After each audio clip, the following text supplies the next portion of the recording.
What's up, Knicks fans? We are back for another player preview.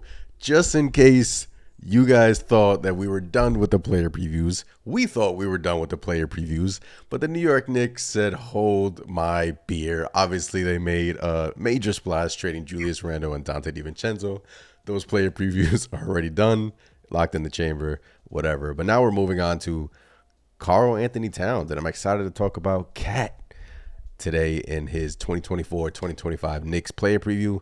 And then we will move on to Jalen Brunson. Chris, Cat is a New York Knick. Yeah, man. I joked in the last player preview that, hey, the Knicks just signed somebody else. We got to do another one. And here we are. Yeah. Karl-Anthony Towns is a New York Knick. Never thought I would say those words, Again, we've been saying it on here. Cat is a good player, but that contract, no thank you. And, well, now it's our contract. How you feeling at? How did you feel when we acquired Karl-Anthony Towns?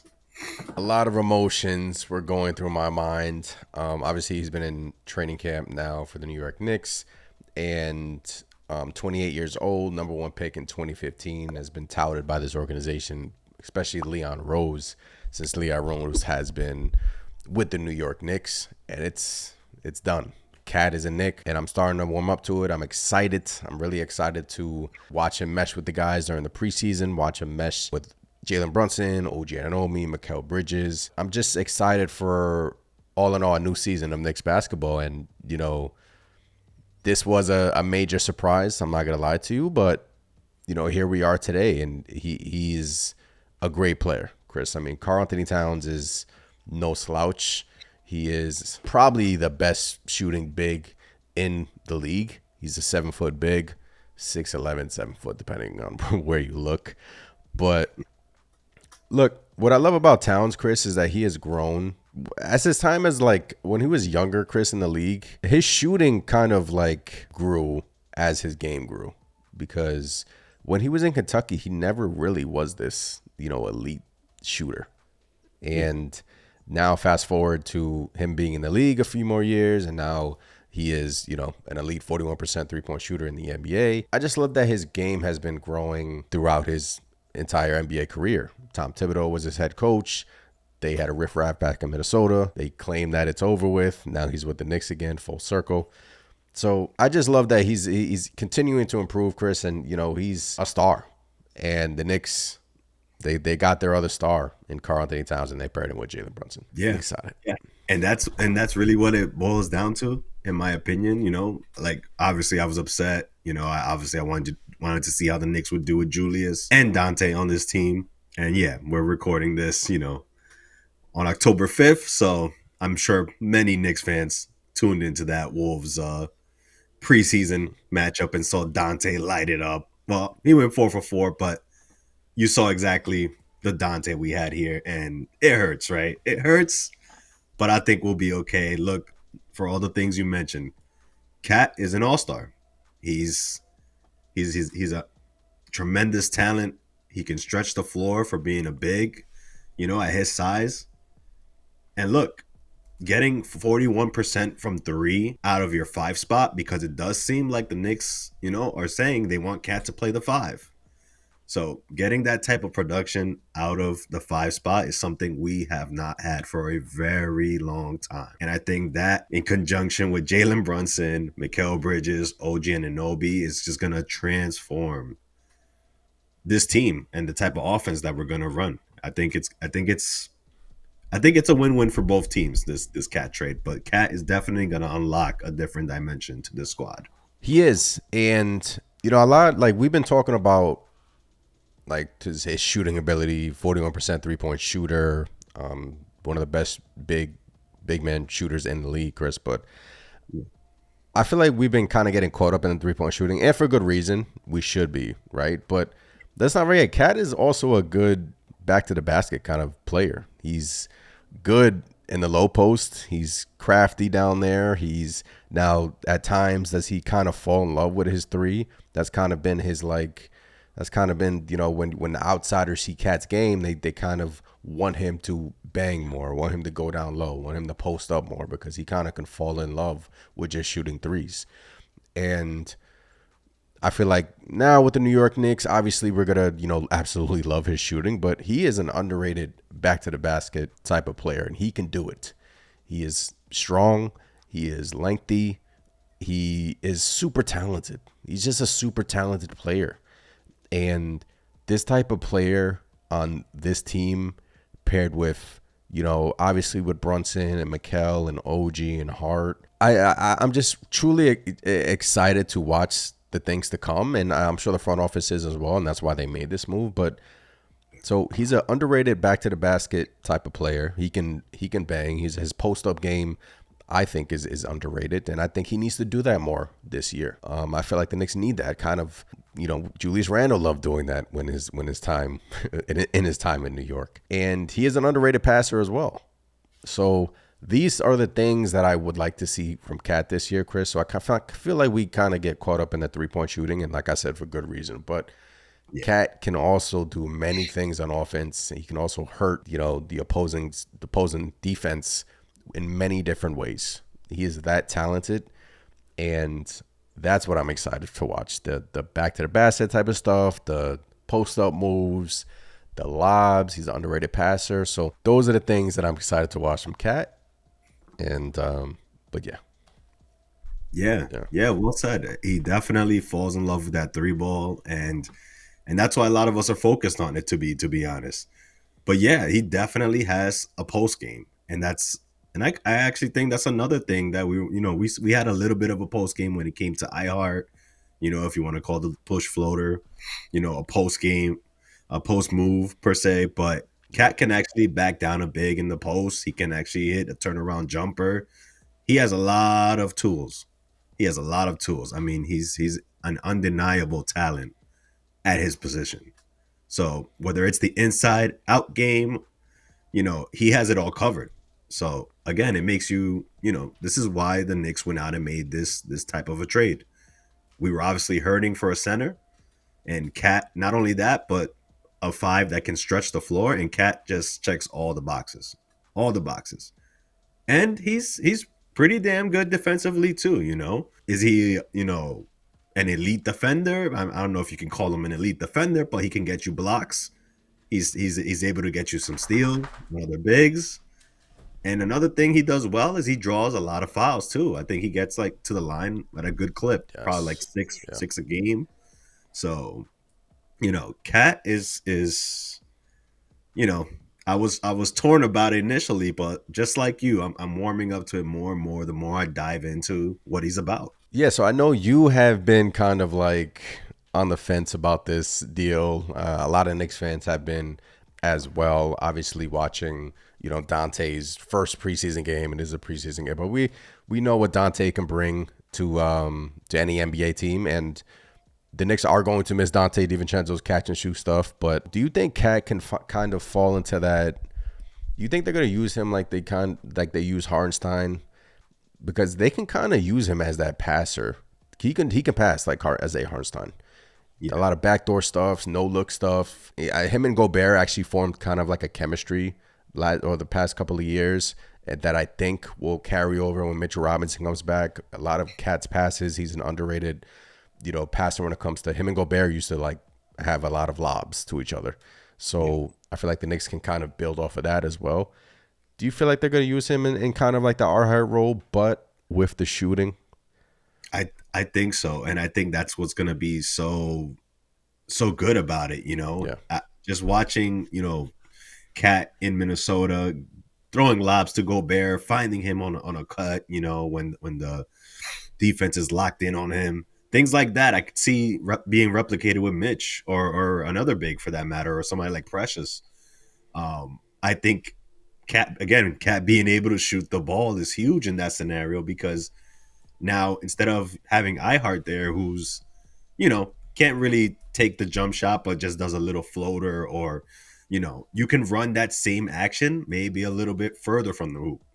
It gives yeah, you a little bit of more options, So I think it's going to be awesome because, this isn't Mitchell Robinson, they're trying to like, nobody's gonna respect him there, setting a Yeah. pick at the free throw line. And iHeart, look, he had the floater, they had to respect it, but I think it's a different animal when you have Cat there, who can obviously either step back, hit a three, post up if it calls for it, or even hit the mid range. So again, Cat shooting is just, I think that's gonna unlock so much for this offense.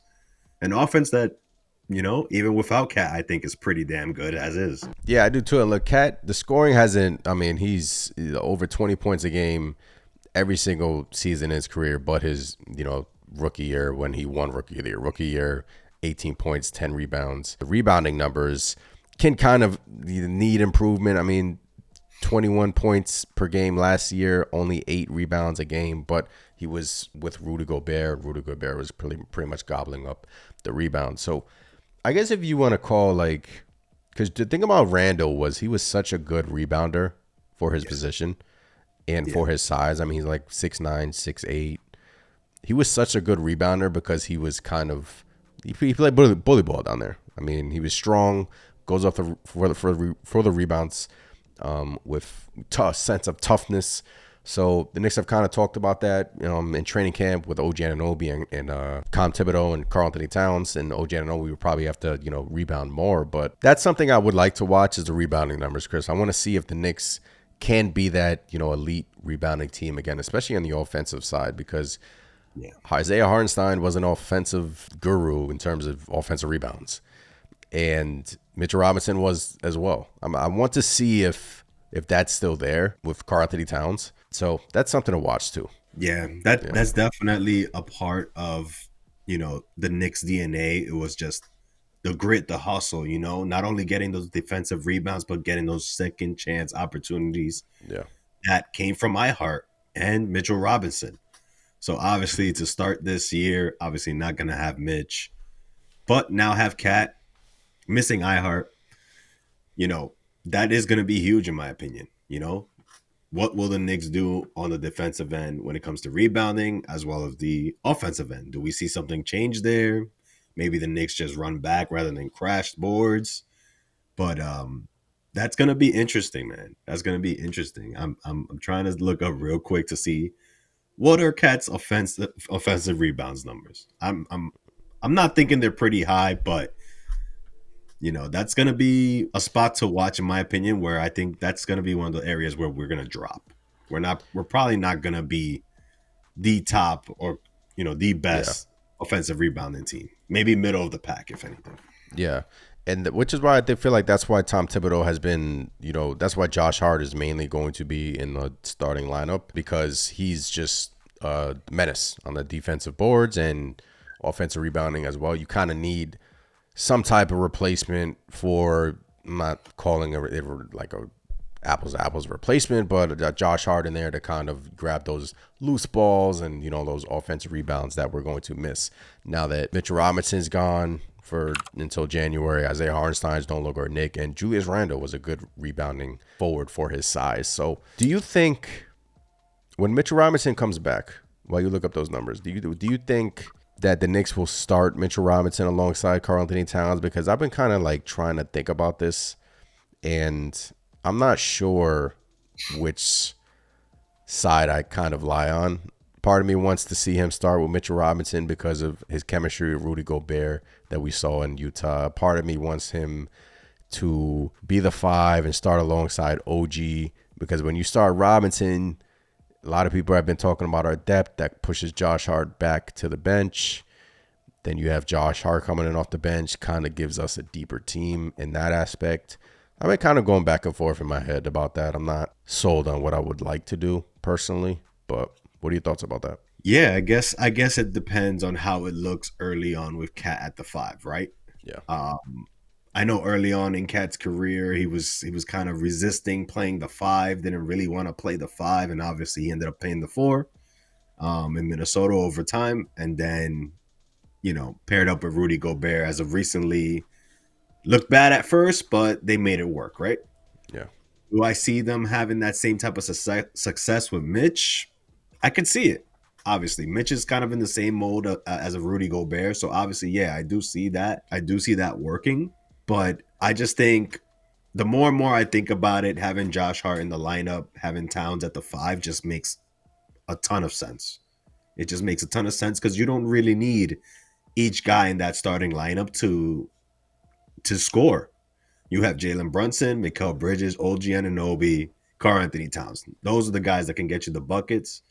And then obviously Mikal, OG, elite defenders, and Josh Hart as well. He's no slouch on the defensive end and can crash the boards and give you that, maybe a little bit of what you might be missing off the boards, Yeah. when it comes to, Julius Randle and Hart being gone at this point. So that's my thoughts on it. And yeah, like I thought, Cat is not gonna give you much on the offensive boards. The past 2 seasons he's averaged about 1.5, 1.7 offensive rebounds. His second year in the league, he actually averaged 3.6, which is pretty good. But you haven't seen it since that time. So, is it there? Yeah, I'm sure he can, but will we see it? That's a different story. Yeah, I'm looking here. So it's like this is from cleaning the glass. It's 5%. 5% of the time, Karl-Anthony Towns is grabbing an offensive rebound. That is a 21 percentile at his position. Just to give you guys kind of like a comparison, I'm going to Mitchell Robinson right now. Bear with me for a second. And Mitchell Robinson is at 17.6% Wow. of the time. Mitchell Robinson is grabbing an offensive rebound. Can we The check? Can we check iHeart just for? the best in the NBA. So those second chance opportunities that the Knicks were so great at last season, probably going to take a step back. Isaiah Hartenstein was at 12%. So you're talking about Cat, who's at 5%. That's a massive change, right? Yeah. And a lot of the Knicks offense was kind of predicated on that. Those second chance opportunities was very key for offensive numbers. But hey, OG Anunoby is going to have to, fill kind of the void there. Mikal Bridges as well is going to have to fill kind of the void there. So just little things that we're, starting to notice now that we're kind of like all settled in with this trade. I still can't believe it's happened. Yeah. But it's crazy. That's honestly. But at the end of the day, we're still one of the best teams in the NBA, Chris. I mean, you've heard it from all the national media. The Knicks have one of the best starting fives in the NBA now with this Cat trade. And the Knicks are setting themselves up for not just this year, for the next 5 seasons. Karl-Anthony Towns is 28, younger than Julius Randle, by the way. He's turning 29 in, I think, later this year. But Brunson, 28. Josh Hart, 29. OG Anunoby's 27. Mikal Bridges is 28. So everyone's in their prime. For the next 4 to 5 seasons, though, that's the core. That's the core right there. And the Knicks are praying for an NBA championship with them. So. Yeah, absolutely. Yeah. And look, that they're poised to run this back, 3-4 times. So that obviously that's something the Knicks were looking at as well when it came to the whole Julius Randle situation, And yeah, man, it's gonna take some time to get used to it, Obviously, again, I'm mentioning Dante on the Wolves looked great. Julius, how will he fit over there? That's the biggest question mark. I think everybody wants to see. Yeah. But look, again, you take away Karl-Anthony Towns' contract, and you can't help but get excited, There's no denying his talent. There's no denying. You can't take away his contract. I'm just saying, you take it away, and it's great. Look, I mean, his contract, it's a massive contract, but the new TV deal is coming, Chris. NBA and NBC is coming back next season. The salary cap is just rising. So what Cat is getting paid will probably be in the top echelon of the NBA. But, comparable to all these contracts in the NBA, it is what it is. I mean, when Jalen Brunson taking, a pay cut like that, Mikal Bridges, maybe he does the same thing. You can afford a Cat. And that's what the Knicks have done. And shout out to Brock Aller, man. Did an amazing job with this trade. Yeah. Absolutely. I mean, they found a loophole to get this done, especially using, guys like Charlie Brown Jr., Dwayne Washington, wow. Amazing job by the front office pulling this off. I didn't think the money would work, to be honest with you, but they found a way to do it.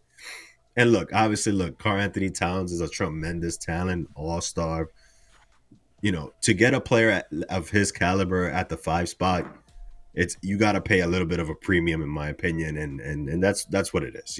That's why Dante had to be included in the deal because Cat's no slouch, and you've heard it all across the media. Like you said, the Knicks have one of the best starting fives in the league. Yeah, You they can't do. deny it. You can't deny it. Did we take a little bit of a hit, depth wise? Yeah, but I guess it's easier to find someone who can fill that role than find someone like Karl-Anthony Towns. Just yeah, like what team out there would be willing to trade Karl-Anthony Towns? In my opinion, a player of that caliber. Usually, it doesn't happen. And the Knicks only could do this deal before the season. That's why they had to include all their sign and trade. So, look, shout out to the front office for getting this done. This is the core that we're going to see for the next few years, and I'm excited. I truly am excited to watch this core grow, to watch Towns in this offense, to watch the defense, to watch the offensive rebounding, to watch pretty much everything that, we're excited to see. Couple of things last season, Chris, that I noticed. Towns only shot 62% at the rim, but normally, he's been at above 70%, so that could be an outlier in his career. But 62% at the rim for a 7-footer, that can use some improvement on that end. 57% efficiency field goal percentage, that can use some improvement as well. So I truly want to see. I'm truly intrigued to watch this offense. I really am, and to see how the Knicks utilize Cat, Yeah, because I think they're going to utilize him all over the place, man. Threes, mid range, post ups, passing, everything, you name it. So I'm excited. yeah, Let's go. Let's do it. same. It's gonna be fun, man. He's definitely not gonna be complaining about his usage. That's for sure. Like you mentioned, I think there's so many ways you can use him offensively, and I think even defensively when it comes to Tibbs. You know how Tibbs gets on the defensive end. So I'm not gonna say he's gonna become an offensive rebounding dynamo or anything like that, but you know